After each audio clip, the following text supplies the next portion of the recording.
Ezekiel 17. And the word of the Lord came unto me, saying, Son of man, put forth a riddle, and speak a parable unto the house of Israel, and say, Thus saith the Lord God, A great eagle with great wings, long-winged, full of feathers, which had divers colors, came unto Lebanon, and took the highest branch of the cedar. He cropped off the top of his young twigs, and carried it into a land of traffic. He set it in a city of merchants. He took also of the seed of the land, and planted it in a fruitful field. He placed it by great waters, and set it as a willow tree. And it grew, and became a spreading vine of low stature, whose branches turned toward him. And the roots thereof were under him, so it became a vine, and brought forth branches, and shot forth sprigs. There was also another great eagle with great wings and many feathers, and behold, this vine did bend her roots toward him, and shot forth her branches toward him, that he might water it by the furrows of her plantation. It was planted in a good soil by great waters, that it might bring forth branches, and that it might bear fruit, that it might be a goodly vine. Say thou, Thus saith the Lord God, Shall it prosper? Shall he not pull up the roots thereof, and cut off the fruit thereof, that it wither? It shall wither in all the leaves of her spring, even without great power or many people to pluck it up by the roots thereof. Yea, behold, being planted, shall it prosper? Shall it not utterly wither when the east wind toucheth it? It shall wither in the furrows where it grew.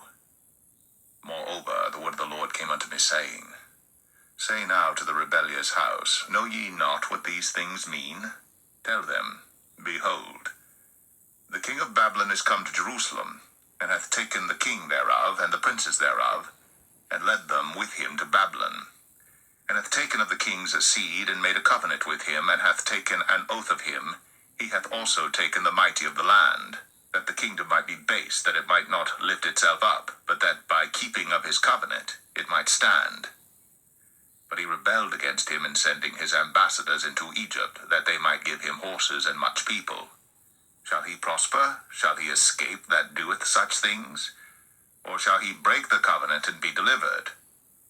As I live, saith the Lord God, surely in the place where the king dwelleth that made him king, whose oath he despised, and whose covenant he brake, even with him in the midst of Babylon he shall die.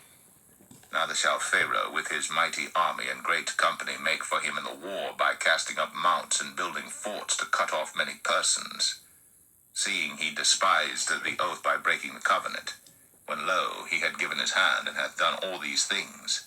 He shall not escape. Therefore thus saith the Lord God, As I live, surely mine oath that he hath despised, and my covenant that he hath broken, even it will I recompense upon his own head. And I will spread my net upon him, and he shall be taken in my snare, and I will bring him to Babylon, and will plead with him there for his trespass that he hath trespassed against me. And all his fugitives with all his bands shall fall by the sword, and they that remain shall be scattered toward all winds, and ye shall know that I the Lord have spoken it. Thus saith the Lord God, I will also take of the highest branch of the high cedar, and will set it. I will crop off from the top of his young twigs a tender one, and will plant it upon an high mountain and eminent.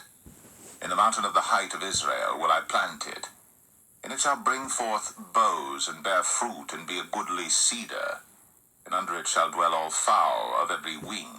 In the shadow of the branches thereof shall they dwell. And all the trees of the field shall know that I, the Lord, have brought down the high tree, have exalted the low tree, have dried up the green tree, and have made the dry tree to flourish. I, the Lord, have spoken and have done it.